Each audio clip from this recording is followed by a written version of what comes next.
फतेहपुर में बीजेपी के लीडर सहित 3 लड़कों द्वारा एक लड़की का गैंग रेप किया गया, वो भी उसके मंगेतर के। इस टॉपिक पर जब मैं वीडियो बनाई हूँ और पोस्ट की हूँ तो एक आदमी मेरे पर्सनल मैसेंजर पे क्या कमेंट किए हैं उस वीडियो के साथ में, वो आप लोग देखिए। इनका कहना है तो क्या किया जाए, आप जैसे महिलाएं जो ढंग के कपड़े नहीं डाल सकती और आ जाती हैं ज्ञान देने के लिए। बांग्लादेश में एक लेडी को 2 दिन बाद बच्चा होने वाला था और उसके साथ गैंग रेप किया गया, पेट फाड़ के बच्चा निकाल दिया गया और बच्चे को पत्थर से मार दिया गया।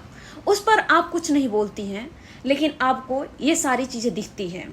सबसे इनका पहला टारगेट मेरे कपड़े पर है। इनके कहने का मतलब है कि अगर हिंदुस्तान में किसी लड़की का रेप होता है तो उसके कपड़ों की वजह से होता है, लेकिन बांग्लादेश या पाकिस्तान में रेप होता है तो लड़कियां इनोसेंट होती है, लेकिन उसके साथ तो ऐसे ही रेप हो जाता है। मतलब इनका मेन मकसद हमारे हिंदुस्तान से क्राइम को खत्म करना नहीं है, इनके सहूलियत के हिसाब से बातें बनाना है इनको, बस इससे ज्यादा कुछ नहीं है। अगर लड़कियां छोटे कपड़े पहनती है तभी जाकर उसके साथ रेप होता है, तो फिर बांग्लादेश में जिस महिलाओं के साथ रेप हुआ वो भी छोटे कपड़े पहनी होंगी, क्या पता।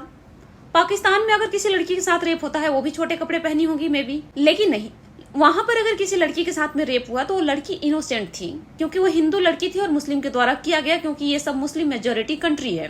तो इसलिए बांग्लादेश और पाकिस्तान में किसी लड़की का रेप होता है तो वो लड़की ठीक होती है, उसके बावजूद रेप हो जाता है। लेकिन अगर हिंदुस्तान में किसी लड़की का रेप होता है, अब इससे शर्मनाक बात क्या होनी चाहिए कि उसके मंगेतर के सामने उसके मंगेतर को बंधक बना करके और उस लड़की के साथ गैंग रेप किया गया। लेकिन इस बातों से इनको कोई सर्दी गर्मी नहीं है और यहाँ पर लड़कियां दोषी है, क्योंकि यहाँ लड़कियां कपड़े छोटे पहनती है। मेरी जैसी लड़की रही होगी इसलिए उसके साथ में रेप हुआ होगा। मैं इसके लिए एक एग्जांपल भी देती हूँ, ऐसे घटिया लोगों के लिए एक एग्जांपल भी देती हूँ। अभी महाराष्ट्र के पुणे में एक 65 साल का आदमी 4 साल के बच्ची के साथ में रेप किया है। उसका रिपोर्ट है, वो भी देख लीजिए आप लोग। ये सिर्फ मैं नहीं कह रही हूँ, बल्कि जितने इंग्लिश न्यूज़पेपर वाले हैं वो सारे ने इसको कवर किया है। इतना ही नहीं, महाराष्ट्र में प्रदर्शन हो रहा है और आए दिन हमारे हिंदुस्तान में ऐसी खबरों की कमी नहीं है। कभी 6 साल की बच्ची के साथ स्कूल का प्रिंसिपल रेप करते हुए पकड़ा जाता है, कभी 4 साल की बच्ची के साथ 70 साल का आदमी रेप करता हुआ पकड़ा जाता है।